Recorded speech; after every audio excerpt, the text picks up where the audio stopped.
Welcome to Afternoon Light, the podcast of the Robert Menzies Institute at the University of Melbourne. I'm Georgina Downer and I'm the host of Afternoon Light. Each week I speak to leading thinkers from around the world about Robert Menzies, his life, his era and his enduring legacy. Hello, and on today's episode of the Afternoon Light podcast, I'm talking to Professor Tom Frame, who has had many roles and occupations in his life, from naval officer, Anglican bishop to the Defence Force, a member of the Australian War Memorial Council, various ethics oversight bodies, and a theological college principal. I first met virtually, of course, because it was in a time of COVID, Tom in his capacity as the former first director of the John Howard Prime Ministerial Library, which he established in 2017. But today, Tom, we are going to talk about Harold Holt, because you are the author, among 50 or so books that you've written, you're the author of The Life and Death of Harold Holt. So welcome to the Afternoon Light podcast, Tom. Georgina, thank you. And can I say that of all of those books, and they're about lots of different subjects, the one that I most enjoyed writing, bar none by a long way, was The Life and Death of Harold Holt. Really? I actually found the task of writing it was so enjoyable, in part because it was a little bit of a greenfield site. There hadn't been much written on Harold, and we can talk about that. But I don't know what it was. Maybe it was just the time, my own limited memories. I was born in 1962. Harold drowned at the end of 1967, but I remember the day that he drowned because I remember my father making disparaging remarks about someone so stupid getting in the water at Cheviot Beach on that day. But it was just a book I thought for me, and at that stage of my writing ambitions, it was a good book to do, and I enjoyed it. And it's, I think, one of the few books I've written, I got to the end and thought, oh, I feel sad. I have to take leave of this and this man, whose picture was next to my computer for 2 years. Wow. And thinking, I hope this does justice to someone who I had a real affection for. Tom, this is probably a good place to start then. Why did you decide to write a biography of Harold Holt? I really came at it from two directions. One of them is I wanted to do a political biography. I'd not done that before. Written, I think, 10 books or 12 books or something by the time I started work on Harold. But so there was a political biography was of interest to me, and I think political biographies can be done well and done badly, and I'd like to think I did a reasonable job of the one that I did, because I was reading a lot at the time. I read Ian Hancock's biography of John Gorton and thought this was fascinating, and I knew John Gorton, and I interviewed John Gorton many times.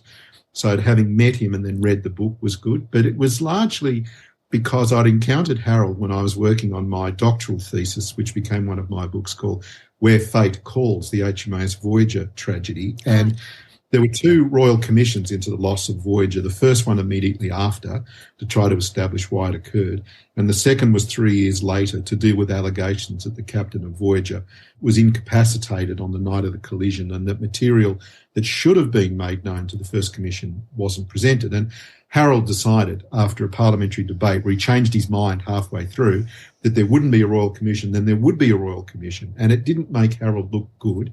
And it was his first public stoush with the member for Warringah, the maverick Ted St. John, who, if people have not heard of Ted St. John, need to find out about Ted St. John because he was one of a kind. And so I thought, look, I've written a little bit about Harold and this particular incident, but there was no decent book on Harold in existence. There'd been many on Sir Robert. Even Alan Martin had just finished, I think, his volume 2. And I thought, look, there's a need and scope for a decent book on a man who I thought wasn't well known other than the manner of his death. Yeah. And a regrettable throwaway line on the White House lawn all the way with LBJ in June of 1956. So you're right. I don't think people do appreciate what an incredible man he was in terms of his early entry into politics, the fact that he was a minister and then decided to join the AIF. There's an incredible story to be told about this huge personality of Australian politics, whose, of course, life was tragically cut short, and we kind of didn't get the rest of the story because of that. So tell me about early Harold and what you found out about him. Look, it was fascinating because I started off with the very unreliable My Life and Harry by Dame Zara, which is unreliable. I mean, the Holt family history was not well researched, and Zara embellished, if not created, some parts of the Holt story that she thought would be better received by the readership of her book, which appeared after he drowned.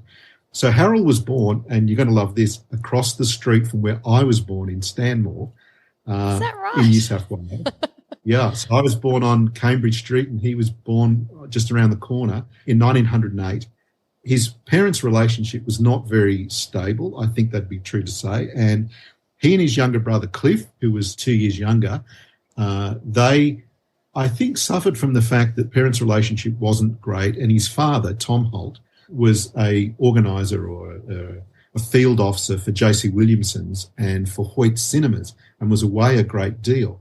Tom Holt, as it turned out, became an interesting figure. If anyone has ever visited the Foxtel studios in Sydney, oh yes, they're actually located on Thomas Holt Drive. That's Harold's father. Is that right? Indeed. And if Australians also can recall, older Australians can remember the actor Frank Thring, who may be known to some, who was in Beyond Thunderdome with Mad Max. Oh, okay, the right. third Mad Max film. Yeah. He was also in a number of Cecil B. DeMille epics. That Harold's father married Viola Thring, Frank Thring's sister. But the interesting part was Viola was actually Harold's girlfriend, and he brought his girlfriend home to meet Dad, and Dad ended up marrying her, which is another story. Oh, completely. wow. That's quite confusing. But Harold fluid. moved around. Quite fluid indeed. That's how we describe it in a non-judgmental way. One of Harold's earliest friends was Bill McMahon. They were together as schoolboys. And then Harold, his parents' marriage ended. His mother died.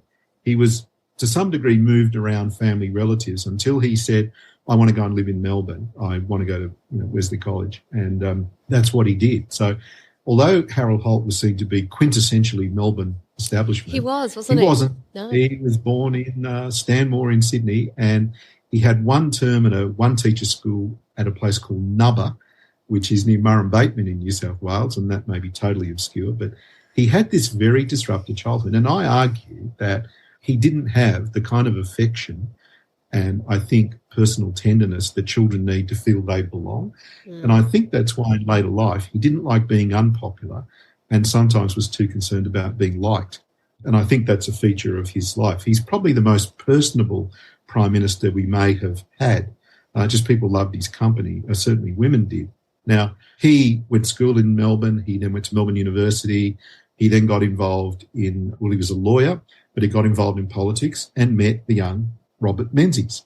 Who'd also been to Wesley and had also gone to Melbourne University and also studied law. So he was following in illustrious footsteps. There was a real connection. I think it was probably in the nature of younger brother, older brother, because Sir Robert always referred to Harold as young Harold. Now, when he became Prime Minister, he was 57 and still being called young Harold. And he died at exactly the age that I am now, which is 59 and 7 months. Wow. And so he was still young Harold even when he was Prime Minister, to Sir Robert, who was his mentor and encouraged him towards the UAP and then helped him become the member for Fawkner in 1935. He followed a blind barrister, a man called Maxwell, and he retired and Harold became the member for Fawkner.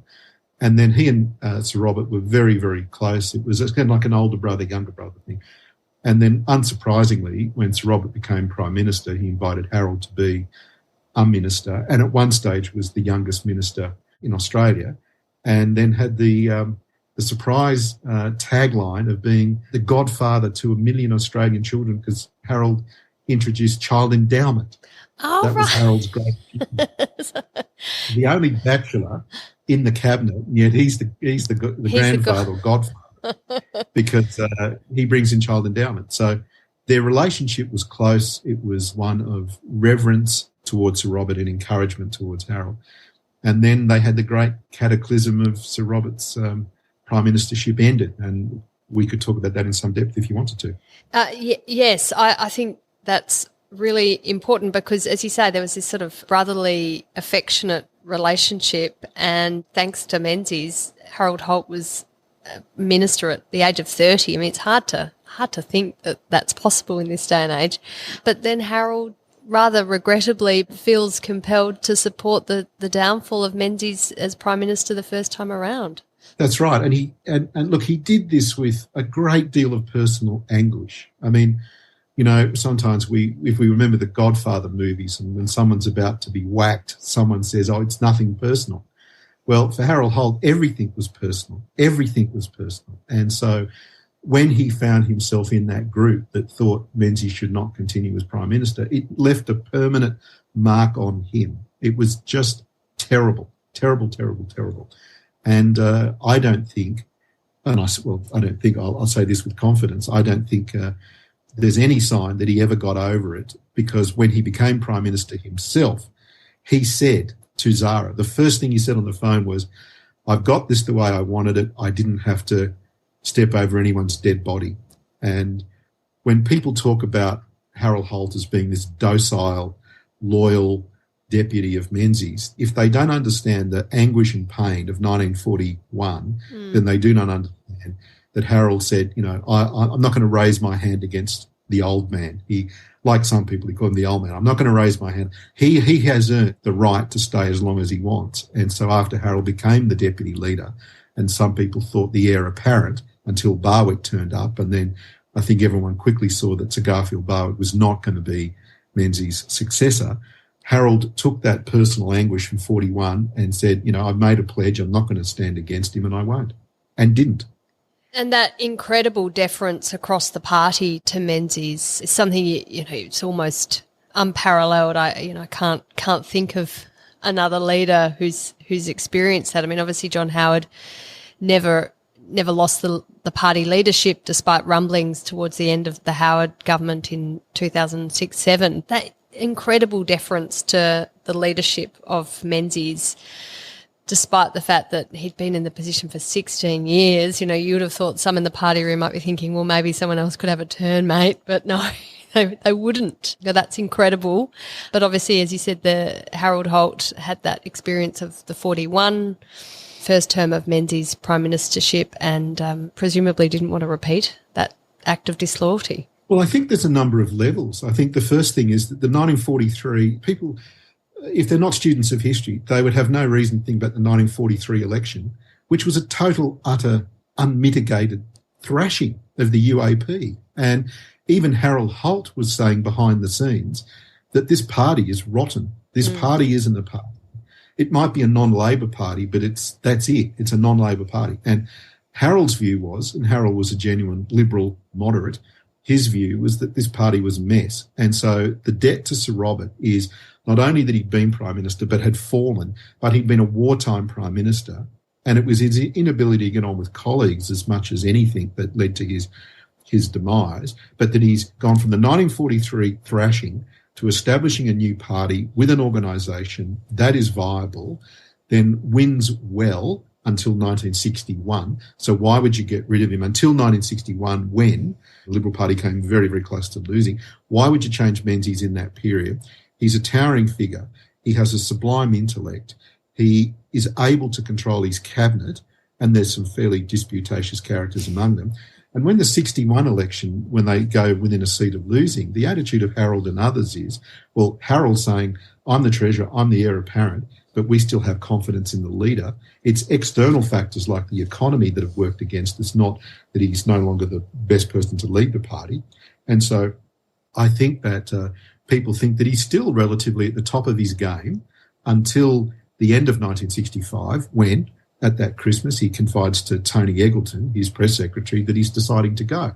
And I've seen nothing to suggest to me that Harold had any belief that Sir Robert was going to go, other than the day that he said, gentlemen, this is my last cabinet meeting, I'm not going to lead you.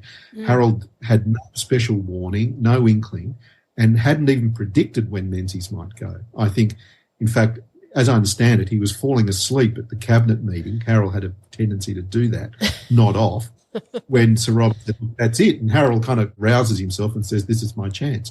So he would never have moved against him, but then neither would anyone else. He's such a towering figure, that's the picture that you've painted, that people thought, who is the other obvious person? And polls at the time, Georgina, were not showing anyone having any popularity that would cause Menzies any problems. Hasluck didn't, Holt didn't, I can't think of, Casey never did. There's just no one who is, or Barwick, when Barwick enters Parliament, no one is coming close to Sir Robert. He's the one that the public are saying he's the most obvious person. So when he decides to retire, Harold doesn't have a big base to go on, but he has support in the party room. The public aren't looking to him as the next Prime Minister. They presume he will, but Menzies takes people by surprise when he goes, despite being, 71 when he makes the decision. It's interesting talking to people who were, alive and sort of adult, I guess a stage of political consciousness at the time of Menzies' retirement, saying, when you said the word Prime Minister, the only person you could think of was Menzies at that time. He'd been Prime Minister for so long. Whereas now, say Prime Minister, I think, I could think of John Howard, Scott Morrison, Albanese, now Malcolm Turnbull. Think of a huge list of people. But back in 1966, Prime Minister meant Robert Menzies. It didn't mean anyone else because no one else had been Prime Minister for so long. Tom, before we get on to Harold Holt as a Prime Minister himself, which I really want to discuss, tell me, there's a curious stage of Harold Holt's political career in 1940. So we're just backtracking slightly. When he decides to, he's a minister, and he decides to join the Australian Imperial Force. It obviously is World War II. It's a very difficult time for the country, but it's hard to imagine a minister stepping back and joining the AIF and entering into the war in active service. What led to this? Well, part of it was that, and as you know, Sir Robert himself was the victim of some jibes about what did you do in the Great War? You were of a conscriptable age. What were you doing? And so Harold, without any prompting from anyone, and he did not write anything extensively about the decision, but what he said in Parliament was that there were other men of his age who were volunteering and who were going, and he'd had a number of people approach him when he made it plain that he was open to war service because he felt in the national interest. Why should a parliamentarian be excluded? He had feelers about joining the Air Force or coming into the Air Force as an officer and things like that. And typical of Harold, said, no, I'll just join the army as a gunner. And so he was Gunner Holt, and he went to Puckapunyal in northern Victoria to train. And he would presumably go to North Africa. He would go to the Middle East, wherever his battery went. He was in the artillery.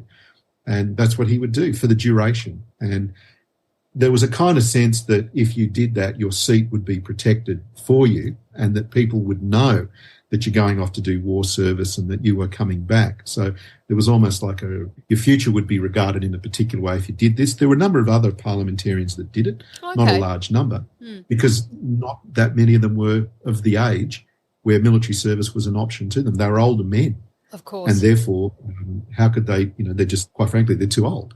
So I think Harold tried to give an example to others. And as it turned out, after the air crash here in Canberra led to a number of people being killed, this Minister Fairbairn and others, the call came, a Commonwealth vehicle drove out onto the range at Puckapunyal and said, "Where's Gunner Holt?" And Gunner Holt was told that the Prime Minister would like him to come and rejoin the cabinet. So Harold being nobody, Gunner Holt, got in a ministerial car and then joined the cabinet, and that continued, of course. But Tom, how was this received? What was the media reporting at the time? Did you read articles about this? It must have, maybe it seemed quite normal for the times. They were very, very different and difficult times, but it's hard to imagine. It wasn't extraordinary. It wasn't extraordinary. One of the things about Harold Holt is that every time he was mentioned in any newspaper clipping, newspaper story, he clipped it and put it in a scrapbook. He didn't. I may know others who do that. I once said to Tim Fisher, Tim Fisher did the same thing every time, and I said to Tim, if you attended the opening of a door and it had been covered by a newspaper, you'd have the clipping. He said, "Damn right I would."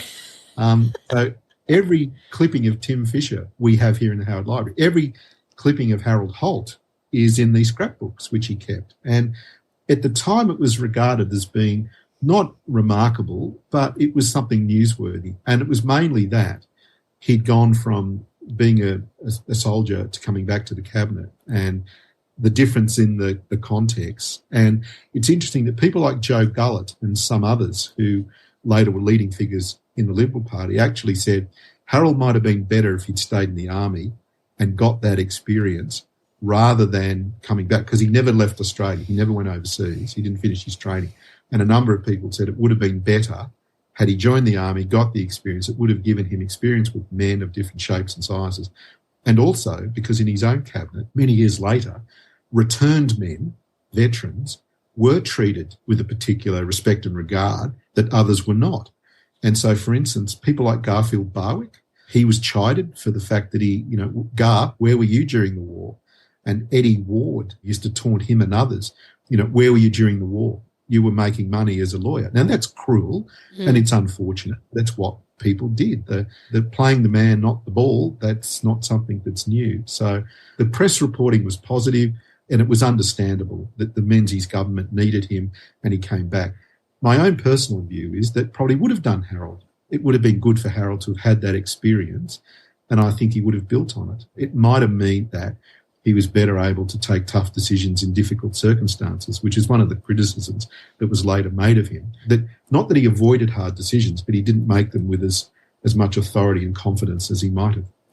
I wonder if that's to do with so many years as in deference to Menzies that he only, he'd been in Parliament since the age of 27, first became a minister at 30, and then, 27 years basically serving under the leadership of Menzies, both out of government and in government, obviously for an extensive period of time, that taking the tough decisions himself rather than having Menzies as the ultimate decision maker was very unfamiliar. There would have been very little training for that. But tell me, as a minister in the Menzies government from 49 through to 66, what would you say were Harold Holt's major achievements, and paving the way, of course, for him taking over in 66? Well, he had a number of portfolios. The main ones were immigration, and I think that's where he made his mark.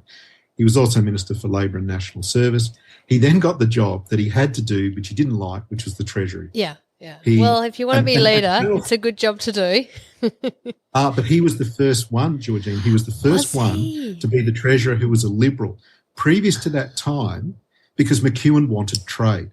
And so prior to that time, the custom had been that the deputy, in case of, say, Arthur Fadden and before him, that if it was a coalition, then the leader of the Country Party would be the Treasurer. Now, McEwen didn't want that and Harold took the job and he didn't like it at all. And to be honest, did he do his best work? Not really. I mean, it was the kind of measures that were open to the Treasurer or open to the Treasurer now hugely expanded on what was available to Harold Holt, what you could actually do to change the economic conditions in the country. Probably the best thing he did was decimalisation, which was right at the end. That's useful. In fact, didn't occur. Decimalisation occurred after the actual C-Day, currency day, was after the month after he became Prime Minister. But he had a personal interest in all of the currency stuff and probably was the main person persuading or cajoling Sir Robert into not letting the currency be called the Royal, to go with dollars and cents. So that's the Treasury. It's not his greatest work. He didn't enjoy it. He didn't really want to do it, but he did it. And the decimalisation is the big thing. Coming back, Labour and National Service, he was very effective in forging relationships with the trade union movement, particularly Albert Monk of the ACTU. So the idea that it's impossible for a coalition minister for IR to have good relations with the union movement, Harold Holt proved that isn't true. Now, he had fights with the wharfies. Everyone's had fights with the wharfies. It was no different in his day. But I do think that he created, through first half of the 1950s, as good a relationship between the government and the workforce as was possible at the time. And he was also the first Australian president in the International Labour Organisation, and he's on the coalition side. Yeah. In terms of immigration, I actually think that's where his best work was done as a minister. He sold immigration to the Australian people. He sold immigration to the countries that had people who wanted to come to Australia. Because Harold Holt would often talk about the fight between Australia and Canada as to who would get the best migrants. There was active, energetic competition between Australia and South Africa and Canada as to who would get the best migrants. And Harold believed in immigration, believed it was a nation-building portfolio, believed in what migrants could bring, believed that for our economic well-being we needed to have a larger population base, a broader skills base. And he enjoyed the work, he did it well, was respected and admired. And up until, he was surpassed by Philip Ruddock, he was the longest-serving immigration minister. And, of course, he was followed by someone familiar that to me. You would know. Yeah. Sir Alec Downer followed him. And between the two of them, the whole tenor of immigration changed from being these foreigners are taking our jobs to we need the supplementary skills of people coming into this country. And the Migration Act, which was originally 35 pages, it was the case that it just got bigger and bigger and bigger on its way to becoming now, alongside the Tax Act, the biggest piece of Commonwealth legislation. And so I think Harold did it really, really well. And I think Alec Downer did it well, building on Harold's foundation. And there was great acceptance of migrants, so that our population throughout the 1950s increased by 3% every year. Amazing. And that's while maintaining social homogeneity. And it wasn't because they were all Brits. It was a spread of people, thoughtfully done, and I think the country's been enriched. Yes, well, of course, that was a period when you started to see more people coming from other European countries, not just Britain and Ireland. So it's quite interesting. The cultural mix in Australia is really diversifying beyond that original source of migrants, and that opens up such a different type of Australia. This is a time of white Australia, of course, so with the white Australia policy is accepted across party lines, and anyone who says it was anything different is just wrong. It was the accepted orthodoxy, wasn't it, Tom? And in fact, Labor was keener on it. I mean, that's what people don't realise. Yeah, Labor was keener on it because they took the view that this was going to displace the jobs of those who were what they thought were their natural constituency. And indeed, when Harold basically ran the White Australia policy down in his prime ministership, the principal complainant was Arthur Calwell, the leader of the opposition. Yeah. Now, Sir Robert himself wasn't necessarily supportive of the liberalisation that Harold Holt brought about, but certainly Harold, within weeks of becoming Prime Minister, with Hubert Opperman, were doing their best to get rid of these, what Harold thought were, racist exemptions. And it is wrong, as a matter of fact, to give Gough Whitlam credit for, ending the White Australia policy. It wasn't ended by Gough. I mean, it was dismantled by Harold, and he started the momentum that basically was completed probably in the Fraser years, less so than in the Whitlam years. But it's part of that, as you say, people somehow think that, if they don't know politics well, that, it was all a coalition being anti-migrant. That's just nonsense. No, yeah, exactly. Tell me, we're getting now onto Harold Holt as a Prime Minister. So succession planning, and we talked about this the other day, of course, at the Howard Library conference in Canberra. Succession planning is difficult. There are lots of egos involved, personalities, and it's not like a corporate world where you have a board who makes these decisions and takes this seriously, and it's sort of taken out of the hands of the players. Harold Holt succeeds Menzies, and as you described it, Menzies' departure comes very suddenly. Everyone's taken unawares. How did this happen? Was Harold Holt in the end the designated successor of Menzies? Yes. I mean, not outwardly, not openly. I mean, Sir Robert was of the view, and this is what he told Tony Eggleton, was that he was confident that Harold would be elected unopposed as leader of the Liberal Party, and he was confident that Harold would do good work. But he didn't presume that his colleagues would necessarily concur with any anointing of Harold. There was nothing like that. Harold himself wasn't actually prepared, as I mentioned before. It came as much as a surprise. Yeah, much as a surprise to him than others. And nobody, although there weren't, in terms of public polling, people saying, Holt's 50% and Hasluck's 30% and Snedden's whatever. It was very, very clear to everybody that Harold, by his experience and by the regard in which he was held in the party room, would be the Prime Minister. And so when the party room meeting was held, he was elected unopposed, which is what everyone thought would happen. And I would say, and I have said, that I think it was the most orderly transition of power ever in Australian political history. It was done seamlessly. And when my book on this, on Harold Holt, was launched by Peter Costello, he had to get in the line, which is in the book, that this was an orderly and seamless transition of power and that there was much to be learned from this. And this happens in 2005, the year before the Howard Costello thing became public. But Peter did make the point that, it was all set up for Harold. Menzies didn't set people off against each other, nor do I think, and I think that commentators who say this are mistaken, that Menzies, banished all of his rivals to other places. I find no evidence of that. His position was secure, and because it was supreme. Yeah. Now, Harold became the Prime Minister, and everyone said, oh, well, of course. And the public knew Harold. Now, what they wanted to see was a kind of change of tone, and they got that. So Robert had double-breasted suits. Well, Harold never wore them, deliberately. Change of pace. Harold did not make his first trip to the UK. He went to Asia. He did things like getting rid of some of the exclusions in the way in which we're accepting people in the immigration program. He decided that national servicemen would fight in South Vietnam.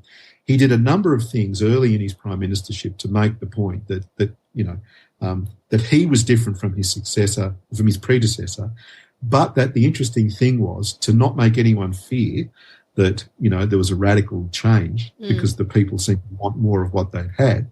The ministry was changed negligibly. Like everyone was kept where they were. This is business as usual. The leader is changing, a different style, but the same substance, good coalition government. So I think that was one of the problems, because a very, very large backbench, some people thought Menzies is going, Holt's the new leader, we'll refresh the cabinet. No, Harold didn't do that. And a few people with some ambitions, I think, thought, how many more years now do I have to wait for my chance? Indeed. And, of course, I think one of the other big achievements of Harold Holt that he nailed he had to nail them very quickly because, of course, his prime ministership was so short, but was the referendum on recognition of Indigenous people in the powers over the race powers in the Constitution. And, the approach he took was different from the approach that Menzies was planning to take. And he obviously expanded upon what Menzies was prepared to undertake. And that was obviously a substantial achievement of the Holt government, and I think really defines his legacy for Australia. Yes, I mean, it's another one of those things where people think the coalition is antithetical to good relations with Indigenous community, and that wasn't the case. So my understanding of Harold's approach to the referendum is drawn from some fragments, some documents, but to some degree it was shaped by a conversation I had with ex-Senator Reg Withers. And Reg told me that Menzies had told him that he wasn't not especially confident that the Commonwealth would do any better than the states in Indigenous affairs. And I remember Reg saying to me, Menzies said, what makes you think the Commonwealth won't bugger it up, unquote. That was the phrase that he used, that why would someone in Canberra trying to legislate for affairs of Aboriginal people in Arnhem Land, why would they be any better placed? And so Harold, if you like, inherited the need for a referendum. And Harold's view was he wasn't previously persuaded that it was necessary, but having been an immigration minister and having dealt with racist sentiments, he took the view that if people thought it was racist, then that was a bad thing in and of itself. Therefore, to clarify the Commonwealth's power, and that's principally what it was, to clarify the Commonwealth's power, to put it beyond all doubt that the Commonwealth could legislate for Aborigines in the states, we'll have this referendum. And he was adamant that there should be no funded no case, and that he vigorously campaigned on the yes case. And as it turned out, his own brother died the weekend of the referendum. And then the next day he went overseas on a prolonged foreign trip. So there's a lot going on for Harold. Yeah. And it was regarded as being a wonderful success on his part in that the vote was so high. There wasn't, and there was no enthusiasm for the no case. And it was done in a way that didn't inflame any suggestion that special treatment is being afforded Aboriginal people. Yeah. On the heels of that, he then established within the Prime Minister's Department what became the Department of Indigenous Affairs, Aboriginal Affairs. It started in the PM's department because Harold was convinced that if people thought there was inequality, then there probably was inequality, therefore we need to address this.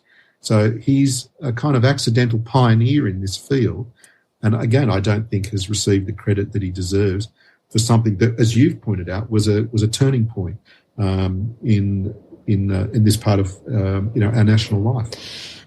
Tom, Menzies, as you were saying before, he basically anoints Harold as his successor, but their worldviews, as you describe them, are a bit different. I mean, they're of the same political party. Harold Holt obviously served under Menzies in various portfolios and absolutely supported him and his government.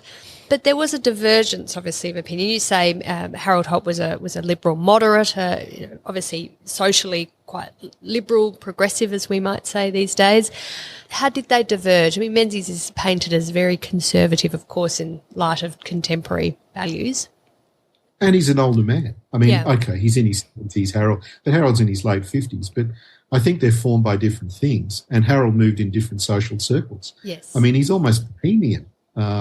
He's the kind of guy that's happy on the racecourse. He would listen in Parliament, in the chamber. He'd have an earplug on a transistor listening to horse races. Now, today that would have you pilloried and hounded out of the place. But, there was a kind of, I wouldn't say naughty side to Harold, but there was certainly a kind of more carefree spirit that was there. And I think it takes the form that Harold doesn't have any particular affection for the UK. He spent most of his time in the 1950s in third world countries or places that were rebuilt after the war. I just don't see that British from the bootstraps. That's not Harold.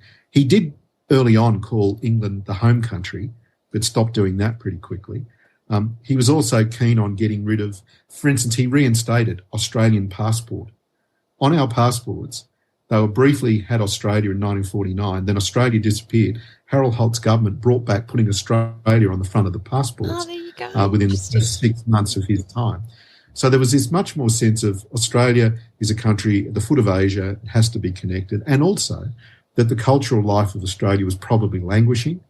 The cultural cringe, I think Harold was attuned to that. He was a man that wasn't particularly attracted to intellectual pursuits. He was not an intellectual and never pretended to be. He was a public administrator. So questions of legal principle didn't particularly interest him. He wasn't a person to write books. I don't think he ever would have written a memoir of his own.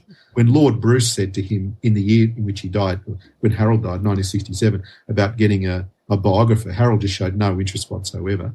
He just didn't keep stuff for me as his biographer. How dare him? Harold, how dare him? Yeah, Harold thought of me. So you piece together bits of his life. He was also, I think, much more concerned that his way was to have good relations with people. And again, it was Alec Downer who said he was such a personable individual, likeable. There was a warm humanity about him that, okay, not to say Menzies was cold and heartless, but Harold just drew people to himself and possibly had an easier mixing style with a wider range of people. Things like wanting to endow the arts, things like wanting Australians to be concerned about being Australia. Not that Menzies didn't, but that Harold did it more. I think they played towards his own sentiments. The other thing was that for Harold, from, I think, reasonable evidence, marriage was a fairly porous institution. Yes. And so, whereas, Menzies had Dame Paddy, Harold had the affections of women other than Zara, and that at the time of his death had been conducting a relationship with another woman, and Zara claims that she knew at the time. Now, some people would say, well, that's his business and nobody else's, but you can't imagine Sir Robert having another lady somewhere. That's just not within their makeup. No, but then you sort of read Troy Brampson's latest biography on Bob Hawke and realise that other prime ministers subsequent have had porous relationship with marriage. I wanted to ask you to reflect on the first election Harold Holt faced as Prime Minister in November 1966. It's a pretty incredible result, and he must have been pretty chuffed with it. Look, it was an incredible result. I mean, they basically Labor was no longer really a viable opposition. It ended Arthur Calwell's time. He was replaced by Gough Whitlam. It was a huge majority. But most importantly for Harold, he now had his mandate. He did, as he saw.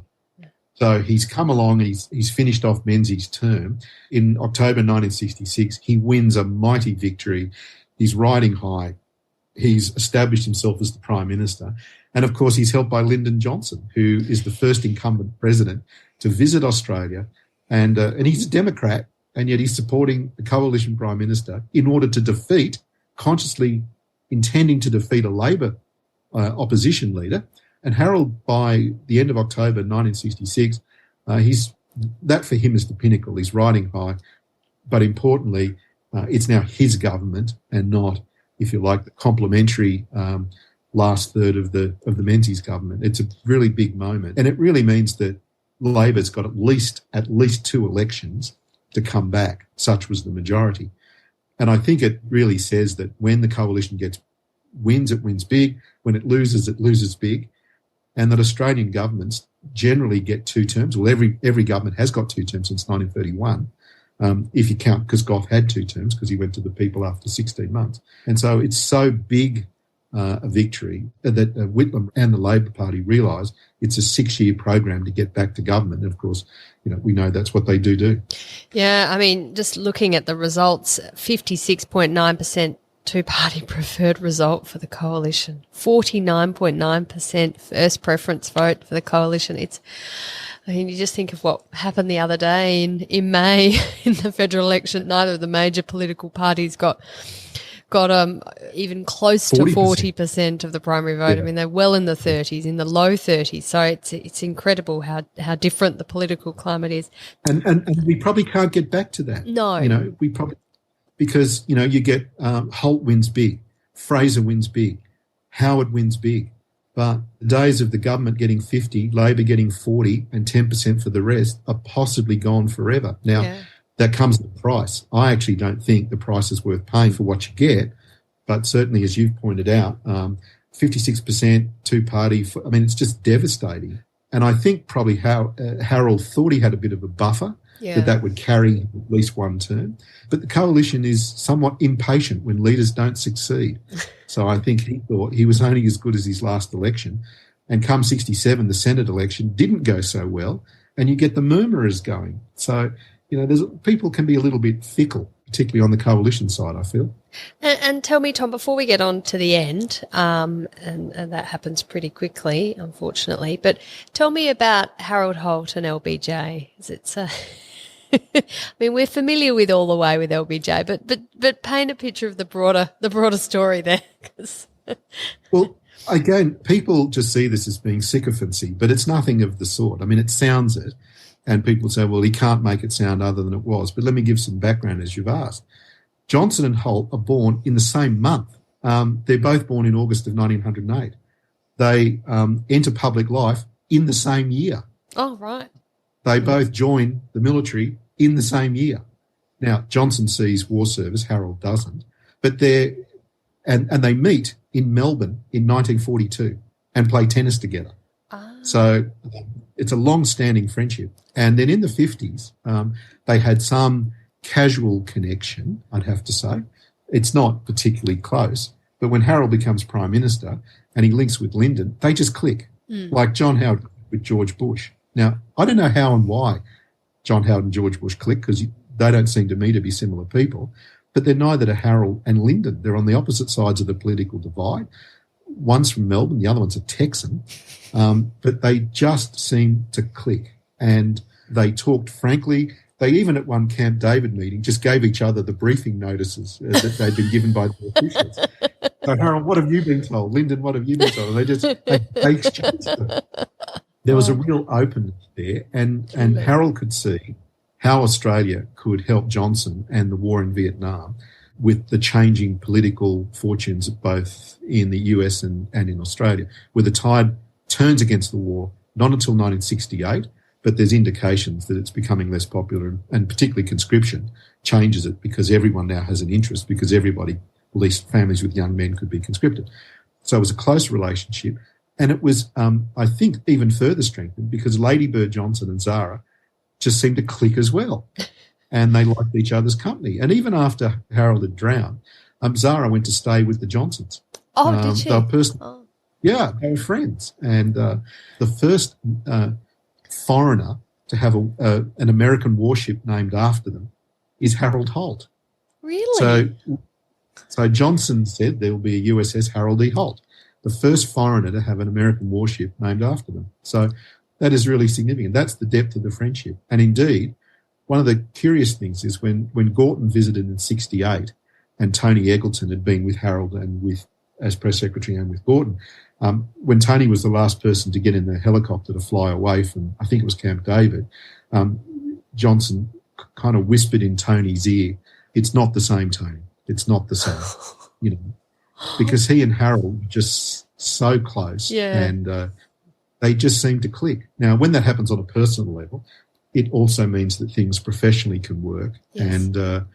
And Harold could even say to Lyndon, when Lyndon Johnson was pushing him for more troops in Vietnam, he kind of said, "Lyndon, don't ask me because it's going to get embarrassing because I have to decline."